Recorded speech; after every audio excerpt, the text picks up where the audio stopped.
Stop playing entrepreneur, Dad announced at Thanksgiving. It's embarrassing. I nodded. My brother laughed. I said nothing. The next morning, Fortune magazine's SEO of the Year cover appeared. My face. My $127 million cybersecurity company. Dad opened it at breakfast. The color drained from his face. But let me back up. Because this story doesn't start at Thanksgiving. It starts 7 years earlier when I was 23 years old and my father told me I was wasting my life. My brother Marcus was everything my parents wanted. Harvard MBA at 25.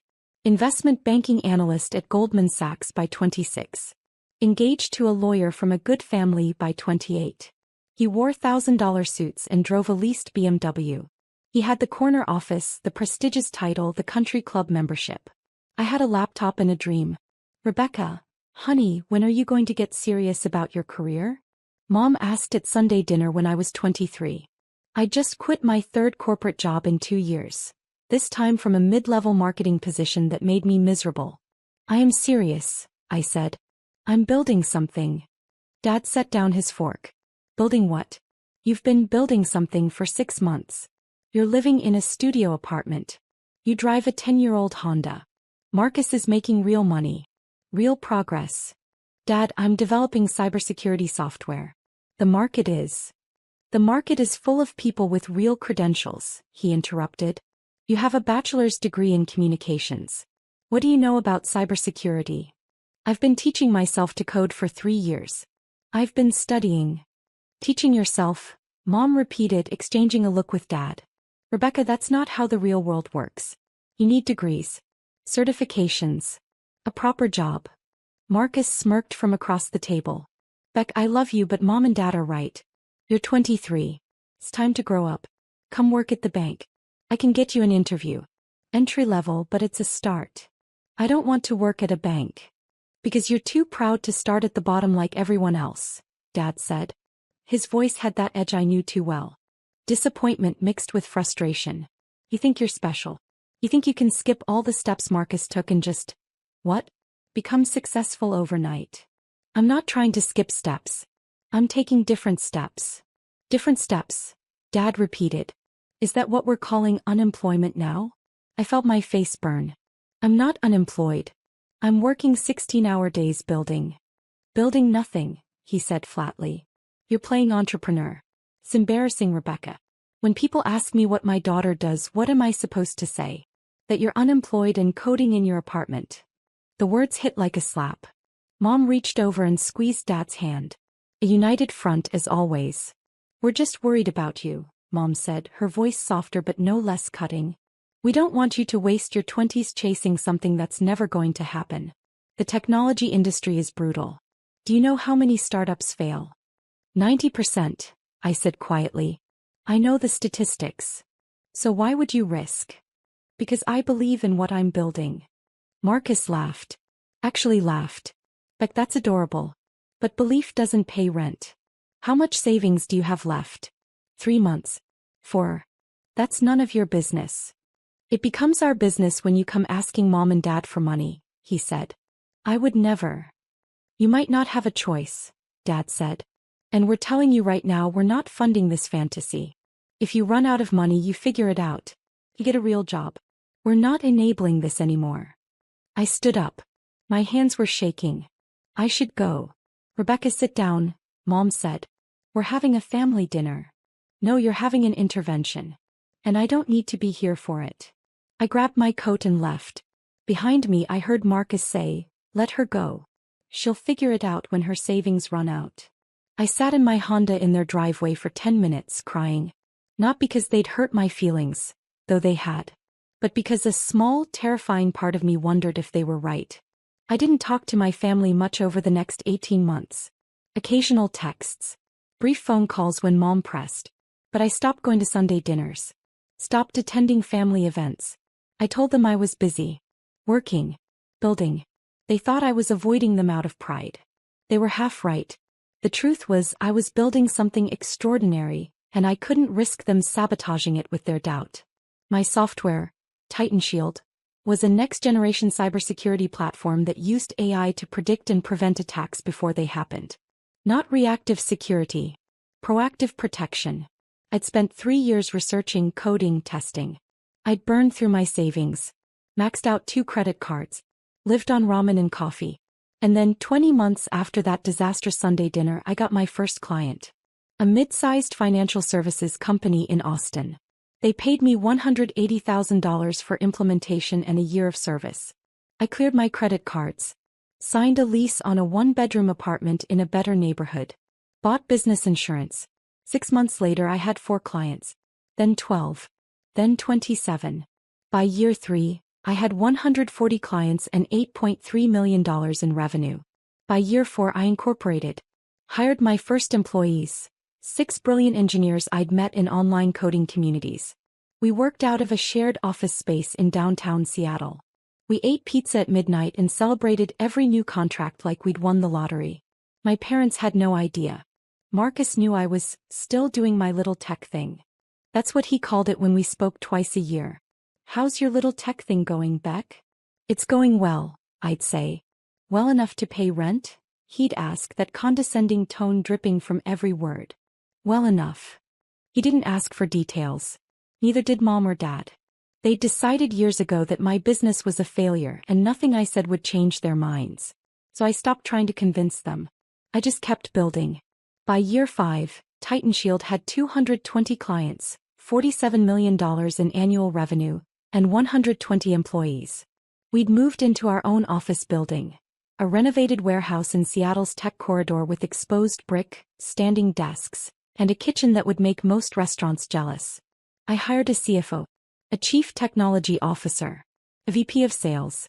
I brought on a PR firm to start building our brand presence. I invested in research and development, pouring money into innovation that would keep us 5 years ahead of competitors. And I kept my mouth shut about all of it. My family still thought I was struggling. Still thought I was playing entrepreneur, in some sad, delusional way. And I let them think it. Because by then I'd realized something important. Their doubt had been fuel. Every dismissive comment, every condescending question, every time they compared me to Marcus, it had pushed me to work harder, think smarter, build better. I wasn't hiding my success out of spite. I was protecting it. My chosen family knew everything. My employees knew they were building something revolutionary. My business partners, the venture capital firm that had invested $12 million in year 4, knew we were on track to be worth $500 million within 3 years. The tech journalists who'd started covering us knew TitanShield was changing the cybersecurity industry. But my parents, they knew nothing. "How's work, honey?" Mom would ask during our quarterly phone calls. "Busy," I'd say.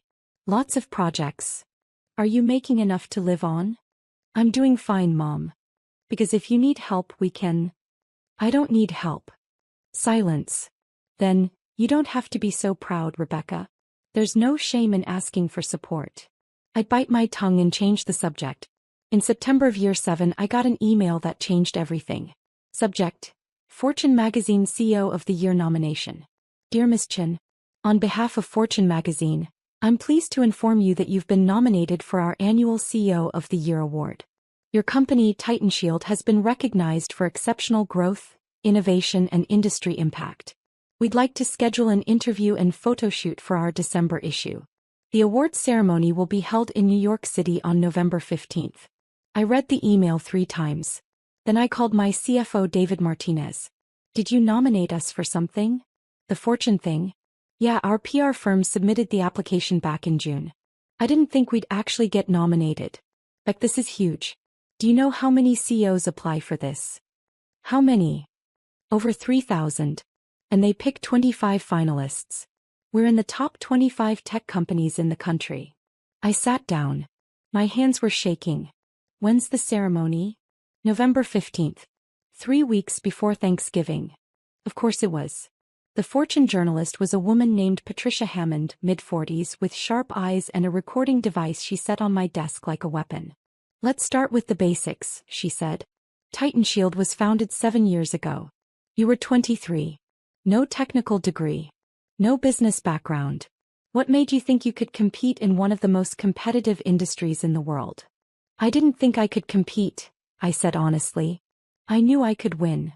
She smiled. "That's a bold statement." "It's an honest one. I spent 3 years preparing before I signed my first client. I learned to code, studied the market, identified the gaps nobody else was filling. By the time I launched, I wasn't competing. I was innovating. Your revenue growth is extraordinary. $8 million in year 3. $47 million in year 5. $127 million projected for this year. How did you scale so quickly? 2 things. I hired people smarter than me and I never stopped improving the product. Every dollar we made went back into development or talent. I didn't pay myself a real salary until year 4. What did you live on? Ramen. Coffee. Stubbornness. She laughed. Your family must be proud. I paused. They don't know. I'm sorry. My family doesn't know about TitanShield's success. They think I'm still struggling. They think I'm playing entrepreneur. Patricia's eyebrows rose. Why? Because 7 years ago they told me I was wasting my life. They told me to get a real job. They compared me to my brother who works in investment banking and who they consider the successful one. And I decided I didn't need their validation to build something extraordinary. But surely they know you're doing well now? They know I'm still doing my tech thing. They don't ask for details. I don't volunteer them. Patricia leaned forward. Chin, do you realize your story is going to be the cover feature? My stomach dropped. The cover. December issue. The Secret CO. How she built a $127 million empire while her family thought she was failing. It hits newsstands on November 29th. 4 days after Thanksgiving. The invitation came via group text in early November. Mom, Thanksgiving at our house this year. 4 p.m. Please confirm attendance. Marcus, Emily and I will be there. Can we bring anything? Mom, just yourselves. Mom, Rebecca? I stared at my phone. I hadn't been to a family Thanksgiving in 4 years. Me, I'll be there. Mom, wonderful. It will be so nice to have everyone together. Marcus, Beck, you bringing anyone? Me, just me. Marcus, still single? You've got to make time for dating, Beck. All work and no play. I didn't respond. David walked into my office. You okay? You look like you've seen a ghost. I'm going to Thanksgiving at my parents' house. The parents who don't know you're on the cover of Fortune magazine? Those would be the ones. Beck, the issue hits newsstands the Friday after Thanksgiving. You're going to be there on Thursday. They're going to see it the next morning. I know. Are you going to tell them before? I thought about it. About 7 years of dismissive comments and condescending questions. About being compared to Marcus at every family gathering. About my father's voice saying, "It's embarrassing, Rebecca." No, I said. I'm not going to tell them. You're just going to let them find out when the magazine drops? That's exactly what I'm going to do. I arrived at my parents' house at 3:55 p.m. The same suburban colonial where I'd grown up. The same perfectly manicured lawn. The same wreath on the front door. Marcus opened it before I could knock. Beck. Long time no see. He looked exactly the same. Expensive suit replaced with expensive casual wear. The same confident smile. The same way of looking at me like I was a child playing dress-up. Hi, Marcus. Come in. Emily's inside. You remember Emily? Of course. Emily was Marcus's wife. They'd married 2 years ago in a wedding that cost more than most people's houses. She was beautiful, accomplished, and had never been anything but polite to me in that way people are when they feel sorry for you. Mom appeared from the kitchen. Rebecca. You made it. He hugged me. Over her shoulder I saw Dad in the living room reading the newspaper. Hi, Mom. You look thin. Are you eating enough? I'm eating fine. Because you work too hard. I worry about you working all hours barely taking care of yourself. I'm fine, Mom. Really? We moved into the living room. Dad lowered his newspaper. Rebecca. Dad. How's work? Busy. Still doing the tech thing? Still doing the tech thing. He nodded and went back to his newspaper. Conversation over. Marcus handed me a glass of wine. So, Beck, tell us about your life. What's new? Not much. Working. The usual. Making ends meet? He asked, that familiar condescension creeping in. I'm doing fine. Because, if you ever need help, financial advice, job connections, I'm happy to help. That's what big brothers are for. I smiled. Thanks, Marcus. I'm good. Dinner was exactly what I expected. Mom asked about my apartment. Dad asked if I was still living in Seattle. Marcus talked about his latest promotion. Senior vice president now, managing a team of 30 analysts. Emily shared news about her law firm partnership track. And I said as little as possible. Rebecca, are you seeing anyone? Emily asked over dessert. Yo. You should try the apps. That's how my sister met her husband. I'm too busy for dating right now. Marcus laughed. Beck, you've been too busy for 7 years. At some point you've got to make time for a personal life. I have a personal life. Do you? Or do you just work all day on your little startup? There was. Little startup. I took a breath. I have a full life, Marcus. Just because it doesn't look like yours doesn't mean it's not fulfilling. I'm not criticizing, he said, hands up. I'm just saying you're 30 years old. Most people your age are thinking about marriage, kids, building a future. You're still playing entrepreneur. Mom touched my hand. He's not wrong, honey. We worry about you. You've been doing this for so long and we just wonder. When are you going to settle down? Get a stable job?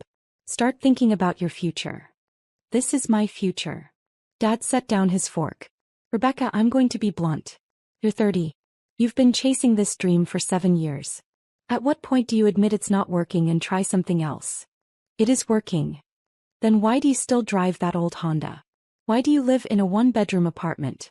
Why don't you ever talk about success or growth or any of the things successful people talk about? Because I don't need to prove anything to you, I thought. But I didn't say it. I'm comfortable with where I am, I said instead. Marcus shook his head. Beck, that's loser talk. Comfortable. Successful people don't aim for comfortable. They aim for exceptional. And you think I'm not exceptional? I think you're stubborn. I think you're wasting your potential because you're too proud to admit this isn't working. I stood up. Thank you for dinner, Mom. It was lovely. Rebecca, sit down, Dad said. His voice had that commanding edge. The one that used to make me obey when I was a kid. I stayed standing. Sit down. Dad, I'm not 12 years old. If I want to leave, I'll leave. We're trying to help you, Mom said. Her eyes were wet. Why are you being so defensive? Because you're not trying to help me. You're trying to convince me I've failed. And I haven't. Haven't you? Dad asked. You're 30. You've spent 7 years on this and you have nothing to show for it. I have everything to show for it. You just can't see it because you've already decided I'm a failure. Then show us, Marcus challenged. Show us the big success. Show us the clients, the revenue, the growth. Prove us wrong, Beck. Almost did. Almost pulled out my phone and showed them the Titan Shield website. The client list. The press coverage. The Forbes email sitting in my inbox. But I didn't. I don't need to prove anything to you, I said quietly. I stopped needing your validation a long time ago. That's what failures say, Marcus said. I grabbed my coat. Goodbye. Rebecca. Mom called, but I was already out the door. I sat in my Honda, my paid-off, perfectly reliable Honda, and breathed. My hands were shaking. Not from anger. From something else. Relief maybe. Or vindication. Because in less than 24 hours they were going to learn the truth. And I wasn't going to be there to see it. I woke up at 6 a.m. on Friday. Couldn't sleep. I made coffee and opened my laptop and pretended to work, but really I was just waiting. The Fortune issue was scheduled to hit newsstands at 7 a.m. At 7:15 my phone started buzzing. David, it's out. Beck, you're on every newsstand in America right now. My PR director, CNN, is calling. So is Bloomberg. The Today Show wants you next week. My CTO just bought 5 copies. You look like a badass on that cover. At 7:47 I got a text from someone I didn't expect. Emily, Marcus's wife. Emily, Rebecca. I just saw Fortune magazine. I need to call you. My phone rang 30 seconds later. Rebecca. Hi, Emily. Is this real? Fortune CEO of the Year? Titan Shield? $127 million company. It's real. Silence. Then, Rebecca, I'm so sorry. For what? For everything. For how we treated you last night. For how Marcus talked to you. We had no idea. None of us had any idea. I know. Why didn't you tell us? Would you have believed me? More silence. I don't know. That's why I didn't tell you. He's reading the article right now. Rebecca, he looks like he's going to be sick. Tell him to keep reading. There's a great quote in there about family doubt. What are you going to do? Nothing. I'm going to my office. I have work to do. Rebecca. Emily, I need to go. Thank you for calling. I hung up. At 8:02 Mom called. I didn't answer. At 8:15, Dad called. I didn't answer. At 8:33 Marcus called. I didn't answer. The texts started piling up. Mom, Rebecca, please call us. We just saw Fortune magazine. Dad, we need to talk. Call me immediately. Marcus, Beck, I'm so sorry. I didn't know. Please call me back. Marcus, Beck, seriously. I'm an idiot. I'm so sorry. Marcus, I told Emily I'm taking you to dinner to apologize. Name the place. I silenced my phone and went to work. They showed up at my office on Monday morning. All three of them. My executive assistant Jordan called me. Rebecca, your parents and brother are in the lobby. They don't have an appointment. Tell them I'm busy. I did. Your father said he's not leaving until you see them. I closed my eyes. Of course he did. Send them up. 2 minutes later they walked into my office. The office with floor-to-ceiling windows overlooking Seattle. The office with my name on the door. The office with the Fortune magazine cover framed on the wall behind my desk. Mom's eyes went straight to it. She put her hand over her mouth. Dad just stared. Marcus looked at the awards shelf. The Forbes 30 Under 30 plaque. The TechCrunch Disrupt Trophy. The Cybersecurity Innovation Award from the Department of Homeland Security. Beck, he said quietly. It's Rebecca, I corrected. Nobody calls me Beck here. Rebecca. He swallowed hard. I'm sorry. I'm so sorry. For which part? I asked. For calling my company a little startup? For telling me I was playing entrepreneur? For suggesting I was a failure? Be specific, Marcus. I want to know exactly what you're apologizing for. For all of it. For everything. I was wrong. I was so wrong. Dad stepped forward. Rebecca, we had no idea. You had no idea because you never asked. You decided I was failing and then stopped looking.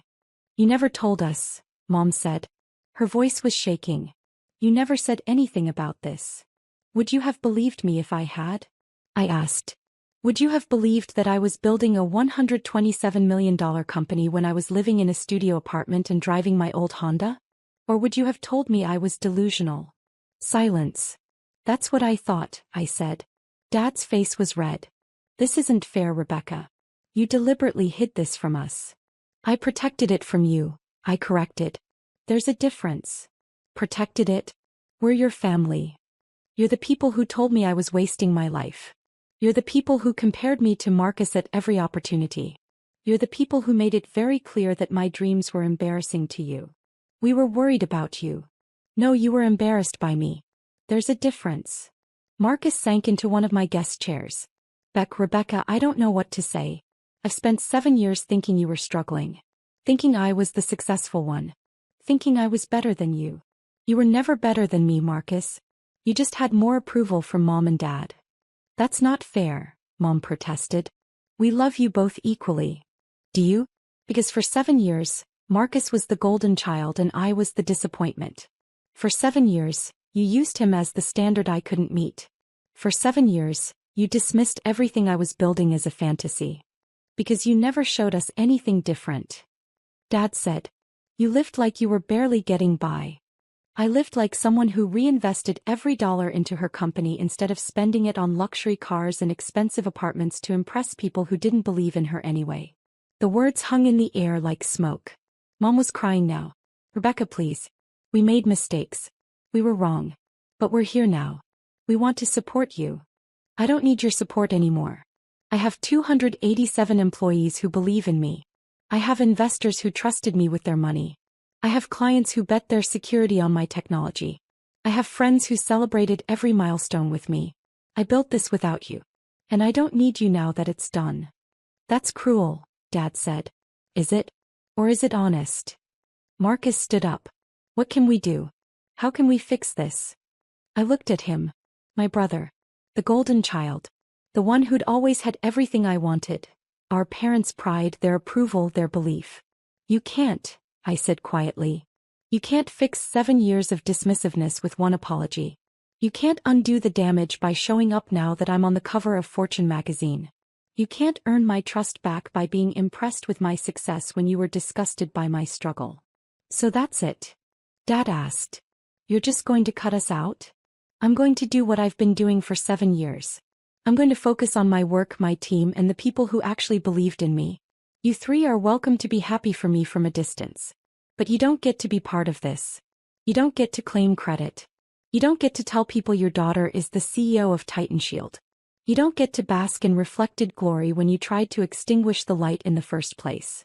Mom sobbed. Rebecca, please don't do this. I'm not doing anything, Mom. I'm just declining to let you do something. There's a difference. My phone buzzed. Jordan, your 10 a.m. is here. I have a meeting, I said. You need to leave. Rebecca. Goodbye. They left. All three of them. Defeated. Devastated. Finally understanding what it felt like to be dismissed. I sat down at my desk and breathed. Then I smiled. The story exploded. By Tuesday, Titan Shield's website traffic had increased 4,000%. We had 1,200 new client inquiries. 3 acquisition offers. 17 interview requests from major media outlets. I did 6 of them. Every single interview asked about my family. About the secret I'd kept. About the relationship between doubt and determination. Your parents didn't know about your success, the CNN anchor said. How did that feel? Freeing, I said honestly. I didn't build Titan Shield to prove them wrong. I built it to prove myself right. Their doubt was just background noise. But surely you wanted their approval? When I was 23. Yes. When I was 30 and had built a $127 million company. Well, by then I'd learned something important. You don't need approval from people who don't believe in you. You need support from people who do. The interview went viral. 3.2 million views in 48 hours. My phone kept buzzing with family texts. Aunt Karen. Rebecca, I always knew you were special. Uncle Tom, so proud of you. Let's catch up. Cousin Michelle. My CO cousin. Can I tell people we're related? I didn't respond to any of them. The only family text I answered was from Emily. Marcus is devastated. He really is sorry. Is there any chance you'll talk to him? Maybe someday. Not today. 2 weeks after the Fortune article, I got a call from Dad. Rebecca, I need to tell you something. What? I've been getting calls. From colleagues. Friends. People at the club. Everyone's asking why I never mentioned my incredibly successful daughter. Why I never said you were CEO of a major tech company. What do you tell them? Silence. Then, I tell them I'm a fool. Dad. No, Rebecca. Let me finish. I was wrong. About everything. I dismissed you because you didn't follow the path I understood. You didn't get an MBA. You didn't climb a corporate ladder. You built something new and I couldn't see it because I was too busy comparing you to what I thought success should look like. Why are you telling me this? Because I need you to know. I'm sorry. I'm truly deeply sorry. And I understand if you never forgive me. But I need you to know that I see you now. I see what you built. I see what you sacrificed. And I'm in awe of you. My throat tightened. It's not enough, Dad. I know. You can't just apologize and expect everything to be okay. I know that too. But I hope someday you'll give me a chance to earn your trust back. Not as someone who's impressed by your success. As someone who should have believed in you when you were struggling. I didn't say anything. I love you, Rebecca, he said quietly. I always have. I just wasn't very good at showing it. He hung up before I could respond. Marcus tried a different approach. He sent me an email. Subject: I'm sorry. Beck, Rebecca. I've started this email 30 times and deleted it 30 times. Nothing sounds right because nothing can sound right.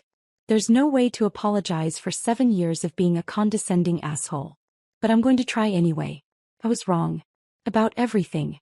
I convinced myself that my path was the only path to success. Corporate job. Prestige.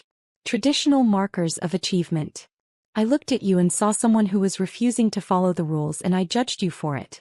The truth is I was jealous. You had courage I never did. You bet on yourself. You built something from nothing. You took risks that terrified me. And instead of admiring you for it, I belittled you. I made myself feel better by making you feel small. I'm ashamed of that. I'm ashamed of the person I was at that Thanksgiving dinner. I'm ashamed of every time I called your work your little tech thing.